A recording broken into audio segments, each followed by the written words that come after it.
एक deadly virus का इलाज ढूंढते ढूंढते एक साइंटिस्ट ने ऐसी खतरनाक बारिश बना दी जिसमें भीगते ही लोग दर्द से चीखते हुए मरने लगे और कुछ ही दिनों में एक के बाद एक पूरा शहर नक्शे से गायब होने लगा। ये तब की बात है जब ये सब शुरू नहीं हुआ था। डेनमार्क की एक यूनिवर्सिटी में सिमोन नाम की लड़की अपने एग्जाम के लिए जल्दी जल्दी क्लास की ओर जा रही थी। तभी अचानक उसके पिता फेडरिक वहाँ पहुँचते हैं और बिना कुछ बताए सिमोन को पकड़कर अपनी कार में बैठा लेते हैं। कार में पहले से ही सिमोन का छोटा भाई रिश्मस और उसकी माँ बैठे हुए फेडरिक बेहद घबराया हुआ था और बिना कुछ समझाए कार को बहुत तेज चलाने लगा।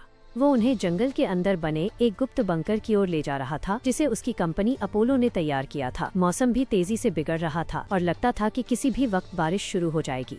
इसी बीच फेडरिक की तेज रफ्तार के कारण आगे कुछ गाड़ियों का एक्सीडेंट हो गया जिससे सड़क पूरी तरह ब्लॉक हो गई। लोग गुस्से में फेडरिक से बहस करने लगे लेकिन उसे किसी की परवाह नहीं थी। उसने तुरंत अपनी फैमिली को कार से उतारा और उन्हें लेकर भागते हुए जंगल के अंदर घुस गया। वहाँ पहुँचते ही आसमान से बारिश की पहली बूंदें गिरनी शुरू हो गई थी। फेडरिक ने जल्दी से अपने फिंगरप्रिंट से बंकर का लॉक खोला और सबको लेकर अंदर चला गया। अंदर पहुंचकर सिमोन और रेशमस दोनों हैरान थे कि आखिर उनके पिता उन्हें यहाँ क्यों लाए हैं।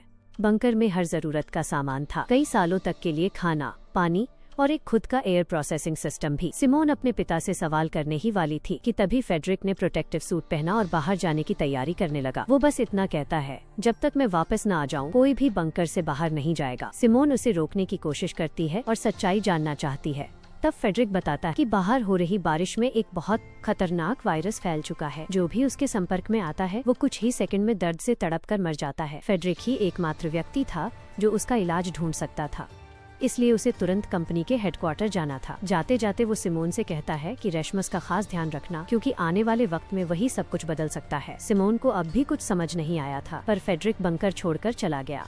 थोड़ी देर बाद सिमोन ने अपने फोन पर इंटरनेट खोला और जैसे ही खबरें देखी उसके होश उड़ गए। हर जगह मौत, तबाही और डर के दृश्य थे। लोग सड़कों पर गिर रहे थे, चिल्ला रहे थे और बारिश में तड़प कर मर रहे। सिमोन ने डरते हुए अपने भाई से बातें शुरू की। तभी उनकी माँ बोली कि वे लोग अभी सेफ हैं, लेकिन चाहे कुछ भी हो जाए बाहर नहीं जाना है। वे अभी बातें ही कर रहे थे कि अचानक बंकर के दरवाजे पर कोई जोर जोर से नॉक करने लगा।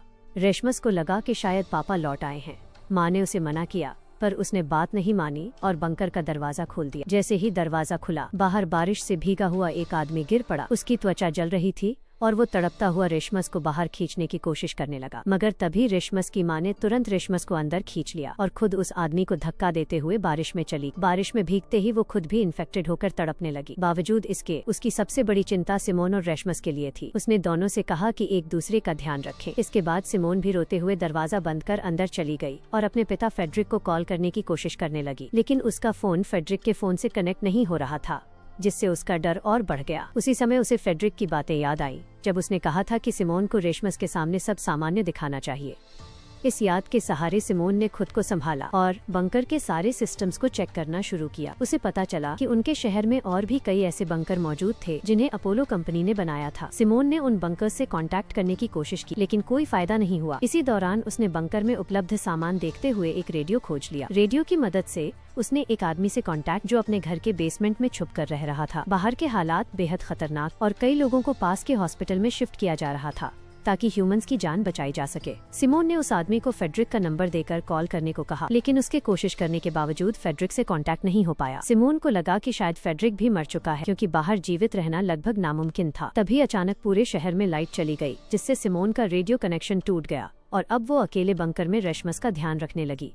एक हफ्ते बीत जाने के बाद भी जब फ्रेडरिक वापस नहीं आया तो सिमोन ने हिम्मत करके बाहर जाने की योजना बनाई। उसने रात में पीपीई किट पहनकर बंकर के गेट तक पहुंची, लेकिन तभी उसे अपनी मां के मरने के विजन्स दिखाई देने लगे। डर कर वो तुरंत वापस बंकर में आ गई। रेशमस भी उसे बाहर जाने नहीं देना चाहता था क्योंकि वो समझ चुका था कि बाहर का खतरा बहुत बड़ा है। इस तरह धीरे धीरे एक महीना बीत गया। इस दौरान सिमोन को कई बार रेशमस का ध्यान रखने में कठिनाई हुई, लेकिन उसने पूरी कोशिश की कि वो एक अच्छी बहन साबित हो और उसके भाई की देखभाल करे। साथ ही वो बंकर में मौजूद सभी संसाधनों और सिस्टम्स के बारे में भी सीखती गई। इसी दौरान उसे याद आया कि कुछ समय पहले रेशमस को एक अजीब सा वायरस हुआ था जिसके बारे में किसी को जानकारी नहीं थी। उस समय फेडरिक ने खुद एक एंटीडोट तैयार किया और रेशमस को दिया। बाद में फेडरिक की कंपनी को भी इस वायरस की जानकारी मिली और उन्होंने फेडरिक से पूरी रिपोर्ट सबमिट करने को कहा। सिमोन को शक होने लगा कि शायद ये वायरस फेडरिक ने ही बनाया होगा। अब तक लगभग 6 साल बीत चुके थे, लेकिन फेडरिक के बारे में सिमोन को कोई जानकारी नहीं। रेशमस भी अब बड़ा हो चुका था और बाहर जाकर खाने की तलाश करना चाहता था, क्योंकि बंकर में उनका खाना बहुत कम बचा था। सिमोन ने पहले तो मना किया, लेकिन फिर सोचा कि खुद जाकर खतरे का जायजा लेना जरूरी है। रात के समय जब रेशमा सो गया, सिमोन ने पीपीई किट पहनकर बंकर के बाहर निकलने का फैसला किया। बाहर निकलते ही उसे अपनी माँ के विजन्स दिखाई देने लगे, लेकिन इस बार उसने खुद को संभाला और आगे बढ़ी। बाहर आकर उसने देखा कि उसकी माँ का शरीर अब केवल कंकाल बन चुका था। पास में एक हिरण खड़ा था, जिसे देखकर सिमोन आगे। सड़क पर कई कारें खराब हालत में पड़ी थी और चारों तरफ जंगल उग चुका था। सिमोन ने उन चीजों पर ध्यान नहीं दिया और अपने उद्देश्य की ओर बढ़ती रही। वो उस हॉस्पिटल तक पहुंची जहां लोगों को सुरक्षित रखा गया था। कई बार आवाज लगाने के बाद भी वहां कोई रिस्पॉन्स नहीं मिला। फिर जब सिमोन अंदर जाकर देखती है तो वहाँ का नजारा पूरी तरह से तबाही में बदल। चारों तरफ हर चीज बर्बाद पड़ी थी और जमीन पर जगह जगह लोगों की लाशें बिखरी हुई थी। तभी अचानक से उसके सामने एक भेड़िया आ जाता है। डर के मारे अपनी जान बचाने के लिए सिमोन पास वाले एक कमरे में जाकर छिप जाती है। कुछ देर बाद जब बाहर सब शांत हो जाता है तो वो धीरे धीरे बाहर निकलती है और वापस अपने बंकर में लौट आती है। वहाँ पहुंचकर सिमोन तुरंत रेशमस को सब कुछ बताती है कि बाहर की स्थिति पहले से कहीं ज्यादा खराब हो चुकी है। अब अगर उन्हें जिंदा रहना है तो इस जगह से निकलकर किसी और बंकर में जाना पड़ेगा, जो इसी सिटी के अंदर कहीं मौजूद है। यह सुनकर रेशमस अगले ही दिन सिमोन के साथ बाहर जाकर दूसरा बंकर ढूंढने का डिसाइड करता है। वो दोनों अगले दिन निकलने की तैयारी करके सोने चले जाते, लेकिन रात में अचानक कुछ गड़बड़ होने लगती है। बंकर का ऑक्सीजन लेवल तेजी से गिरने लगता है और दोनों में से किसी को भी इसका अंदाजा नहीं होता। कुछ ही देर में सिमोन कम ऑक्सीजन की वजह से बेहोश हो जाती, मगर किस्मत से रेशमास को सही समय पर अलार्म्स की आवाज सुनाई दे जाती है। वो तुरंत सिमोन को उठाता है और उसे लेकर जल्दी से बंद करके बाहर भागता है। अब वो दोनों बिना पीपीई किट के बाहर आ चुके, लेकिन हैरानी की बात ये थी कि उन्हें किसी तरह की परेशानी महसूस नहीं हो रही थी। इसका मतलब साफ था, अब वो बिना सूट के भी बाहर सर्वाइव कर सकते। लेकिन तभी अचानक कुछ लोग उन्हें गन पॉइंट पर ले लेते हैं। असल में यही लोग थे जिन्होंने सिमोन को पहले बाहर घूमते हुए देखा था, और जब वो वापस बंकर में लौटी थी तो इन्हीं लोगों ने उनकी ऑक्सीजन सप्लाई को बंद कर दिया था, ताकि दोनों को होस्टेज बनाकर अंदर का राशन लूटा जा सके। वो लोग सिमोन और रेशमस को गन पॉइंट पर अंदर के एक कमरे में बंद कर देते हैं और खुद बंकर में खाने पीने का सामान ढूंढने लगते हैं। लेकिन क्योंकि सिमोन और रेशमस का राशन पहले ही खत्म हो चुका था, उन्हें वहाँ कुछ भी नहीं मिलता। ये देखकर उनका लीडर मार्टिन गुस्से में आकर सिमोन और रेशमस को बंद करके वहाँ से जाने लगता है। अब अगर वो अंदर ही बंद रहते तो उनकी जान पक्की चली जाती। इसलिए सिमोन एक गिलास पर लिखकर बताती है कि उसे पता है कि खाने का स्टॉक कहाँ मिल सकता है। इतना लिखने के बाद वो जानबूझकर उस पैड को तोड़ देती है जिसमें बाकी बंकर्स का नक्शा था। अब मार्टिन के पास कोई और चारा नहीं था, क्योंकि अगर उसे राशन चाहिए था तो उसे सिमोन और रेशमस को बाहर निकालना ही पड़ेगा, क्योंकि बाकियों की लोकेशन सिर्फ सिमोन के दिमाग में थी। इसी बीच मार्टिन की नज़र सिमोन पर जाती है और वो अपने पुराने दिनों को याद करने लगता है, जब वो एक सोल्जर हुआ करता था। उस वक्त उसे आदेश मिला था कि वो एक ब्रिज पर तैनात रहकर उस शहर से किसी को भी बाहर जाने न दे, ताकि इन्फेक्शन फैल न सके। अगर आप यहाँ तक पहुँच चुके हैं, इसका मतलब आपको कहानी अच्छी लग रही, इसलिए एक लाइक और सब्सक्राइब तो बनता है। लेकिन एक दिन ड्यूटी के दौरान मार्टिन को एक औरत दिख, जो अपने बच्चे को गोद में लेकर ब्रिज के नीचे से दूसरी तरफ जाने की कोशिश कर रही थी। मार्टिन उसे रोकने के लिए हवा में कई शॉट्स फायर करता है, लेकिन वो औरत नहीं रुकती। वो हिम्मत से शहर के बाहर निकल। उस वक्त मार्टिन ने उस पर दया दिखाई थी, इसलिए उसने उसे गोली नहीं मारी। कुछ देर बाद उसके साथियों ने उसे पास के टेंट में बुलाया, जहाँ सब सोल्जर्स रह रहे। वहाँ जाकर मार्टिन को पता चलता है कि वही औरत जिसे उसने जाने दिया था दरअसल इन्फेक्टेड थी, और उसके जाने के बाद से टेंट में मौजूद कई लोग इन्फेक्शन की वजह से मर चुके थे। यह सुनकर मार्टिन टूट जाता है। उसके आखिरी साथी की मौत के साथ ही उसका सब्र भी खत्म हो जाता है। उसी पल उसने ठान लिया कि अब वो कभी किसी पर भरोसा नहीं करेगा, चाहे वो किसी भी हालात में क्यों ना। अब उसके लिए सर्वाइवल ही सबसे बड़ा नियम। इतनी बातें याद करने के बाद मार्टिन प्रेजेंट टाइम में वापस आता है और सिमोन की डील को एक्सेप्ट करने से साफ इनकार कर देता है। लेकिन उनके पास खाने का कुछ भी नहीं बचा है और बिना फूड के वो ज्यादा दिन तक सर्वाइव नहीं कर पाएंगे।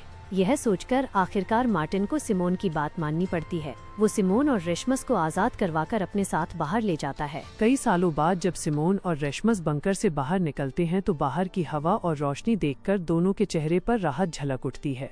इतने लंबे समय बाद बाहर आना उनके लिए किसी चमत्कार से कम नहीं था। थोड़ी देर बाद जब वे मार्टिन और उसकी टीम से बात करते हैं तो उन्हें पता चलता है कि अब दुनिया में फूड और वाटर की इतनी कमी हो गई है कि लोग जिंदा रहने के लिए इंसानों को भी मारकर खा रहे हैं।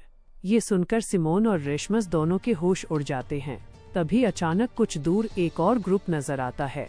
वो लोग अपने थर्मल सेंसर ड्रोन से इलाके में इंसानों को ढूंढ रहे थे ताकि उन्हें पकड़कर मार सके। मार्टिन ने झट से सबको एल्यूमिनियम फॉइल से ढक दिया जिससे उनकी बॉडी हीट ड्रोन कैमरा में दिखाई न दे। लेकिन पास में ही 2 और सर्वाइवर्स मौजूद थे, जिनमें से एक लड़की भागते हुए सिमोन और बाकी सबके सामने आ जाती है। सिमोन उस लड़की की मदद करना चाहती है, लेकिन मार्टिन साफ मना कर देता है। वो कहता है कि किसी अजनबी की मदद करना पूरी टीम के लिए रिस्क बन सकता है। पर उसी वक्त उसकी टीम में मौजूद लड़की बेटी सिमोन का साथ देने लगी। दोनों बिना कुछ सोचे उस औरत की जान बचाने के लिए उसके पीछे भागते हैं। वो औरत भागते भागते एक छोटी सी रिवर के पास फिसल जाती और नीचे गिर जाती है। वहीं पीछे पीछे आए कुछ लोग उसे जान से मारने ही वाले होते, लेकिन ठीक उसी वक्त मार्टिन वहां पहुंचता है और बिना देरी किए उन दोनों आदमियों को शूट कर देता है। क्योंकि चाहे कुछ भी हो, मार्टिन अपनी टीम का साथ कभी नहीं छोड़ता, लेकिन वाटर में गिरने की वजह से इन्फेक्टेड हो चुकी है। उसे देखकर मार्टिन को मजबूरन उसे भी शूट करना पड़ता है। सिमोन के लिए ये सब बहुत झटका देने वाला था। तभी उसे समझ आता है कि जमीन पर रहना तो सुरक्षित है, लेकिन बारिश या रुके हुए वाटर के संपर्क में आना अब भी बहुत बड़ा खतरा है। यहाँ तक कि जरा सा भी कांटेक्ट उन्हें इन्फेक्ट कर सकता है। इस घटना के बाद सिमोन सबको लेकर एक और बंकर की ओर निकलती है, जिसकी लोकेशन उसे याद थी। वहाँ पहुँचने में उन्हें लगभग 1 दिन का समय लगने वाला था। रात होने से पहले सब एक पास के घर में रुकने का डिसाइड करते हैं। घर के अंदर उन्हें मरे हुए हंटर्स के कुछ हथियार, कपड़े और थोड़ा बहुत सामान मिलता है। इसके अलावा वहाँ कुछ बोतलें क्लीन वाटर की भी रखी होती हैं। यह देखकर जॉन अपनी बीमार साथी लिया को वो पानी पिलाता है। उनकी आपसी केयर देखकर सिमोन के चेहरे पर मुस्कान आ जाती। पहले तो वो बस उनके सहारे अगले बंकर तक पहुँचना चाहती थी, लेकिन अब उसे महसूस होता है कि ये लोग बुरे नहीं हैं। धीरे धीरे सिमोन का मन सच में मार्टिन और उसकी टीम की मदद करने को तैयार होने लगता है। अगली सुबह सब सफर फिर से शुरू करते हैं। रास्ते में अचानक रेशमस का पैर एक पानी से भरे गड्ढे में चला जाता है। ये देखते ही मार्टिन तुरंत अपनी गन निकाल लेता है और उसे शूट करने वाला होता है, लेकिन तभी सिमोन बीच में आकर उसके सामने खड़ी हो जाती है और उसे रोक लेती है। वो तुरंत रेशमस का जूता उतारती है और उसकी सॉक्स चेक कर हैरानी की बात ये थी कि वो पूरी तरह सूखी थी। दैट मीन्स रेशमस का जूता वाटरप्रूफ था और उसे किसी भी तरह का इन्फेक्शन नहीं हुआ था। ये देखकर मार्टिन चैन की सांस लेता है और अपनी गन नीचे कर देता है। फिर वो सब मिलकर अपनी यात्रा जारी रखते हैं और आखिरकार उस दूसरे बंकर तक पहुंच जाते हैं। वहां सिमोन के फिंगरप्रिंट से दरवाजा खुल जाता है।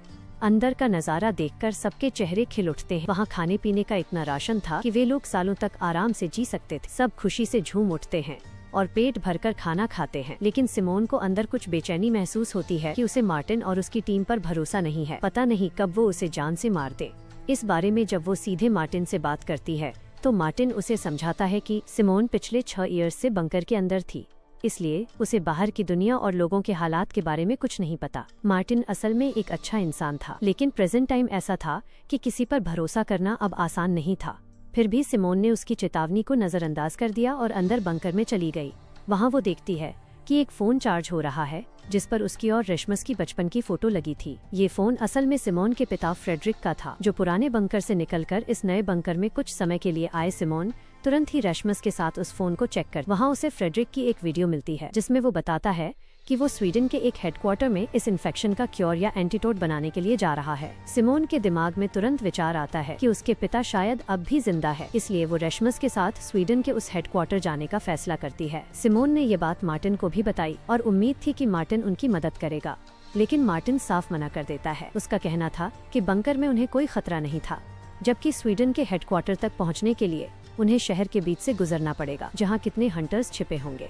मार्टिन सोचता था कि ये बहुत रिस्की हो सकता। मार्टिन ये भी सोचता था कि वैसे भी फ्रेडरिक की वीडियो 6 साल पुरानी थी और शायद अब तक उसकी डेथ हो चुकी होगी। अगर वो एंटीटोड बनाने में सफल हो गया होता तो मार्टिन को इसके बारे में जरूर पता चल जाता, लेकिन सिमोन ने उसकी बात को नजरअंदाज कर दिया और कुछ दिन का राशन लेकर रेशमस के साथ बंकर से निकल गई। बीट भी जॉन और लिया के साथ उनके पीछे चलने का डिसाइड करती है, क्योंकि वो सच में सिमोन का साथ देना चाहती थी। लिया खुद ये समझ चुकी थी कि सिमोन की वजह से ही वो इस बंकर तक आकर सुरक्षित हो पाई थी। वैसे भी पहले मार्टिन और पैट्रिक खुद भी लिया, जॉन और बीट को जान से मारने वाले थे। असल में उस वक्त वो तीनों मार्टिन और पैट्रिक को नहीं जानते थे और केवल एक ही ग्रुप में फंसे हुए मार्टिन और पैट्रिक उन्हें लूटने के इरादे से पकड़ा था और बीट ने अपनी जान बचाने के लिए उन्हें अपने एक छिपे हुए अड्डे के बारे में बता दिया। वहाँ उन्होंने काफी दिनों तक फूड रखा हुआ था। मार्टिन उन 5 के साथ उस जगह पर जाता है। वहाँ वे सभी मिलकर खाना खाते हैं और सच में उन्हें साथ रहकर काफी अच्छा लगता है। रात में बीट मार्टिन से अनुरोध करती है कि वो उन्हें प्रोटेक्शन मार्टिन उस पर मान जाता है और तब से ही वे सभी साथ। प्रेजेंट टाइम में सिमोन और रेशमस को ये नहीं पता था कि जॉन, लिया और बीट उनके पीछे आ रहे थे। वे शहर के पास पहुंचते हैं। रास्ते में उन्हें एक बस दिखाई देती है जो आगे के रास्ते को ब्लॉक। दोनों थक चुके थे, इसलिए बस में थोड़ी देर आराम करते हैं, लेकिन थोड़ी देर बाद उन्हें बाहर कुछ लोगों की परछाई दिखाई देती है। दोनों डर से वहीं सन्न रह जाते हैं। तभी पता चलता है कि वो लोग बीट, जॉन और लिया सिमोन को बहुत अच्छा लगता है और वो उन्हें बंकर में सुरक्षित रहने के लिए कहती है। लेकिन तीनों तय कर लेते हैं कि सिमोन के साथ ही रहना है। वे पास के किसी सुरक्षित स्थान पर पहुंचते हैं और खाना खाने लगते, लेकिन तभी वहां बहुत सारे हंटर्स आ जाते। उन्हें तुरंत वहां से निकलना पड़ता है। भागते हुए सिमोन अलग हो जाती है और रोड पर एक जाली के पास पहुंचती है जिस पर कई मिसिंग पर्सेस के पोस्टर्स लगे हुए थे। यह देखकर सिमोन को बहुत बुरा। जाली के दूसरी तरफ वो एक छोटा बच्चा देखती है जो अकेला। बारिश जल्दी ही शुरू होने वाली, अब उनके साथ क्या होगा और क्या ये सब बारिश होने से पहले किसी सेफ जगह में पहुंच भी पाएंगे या नहीं, जानने के लिए लाइक और सब्सक्राइब जरूर करें। मिलते हैं अगले वीडियो।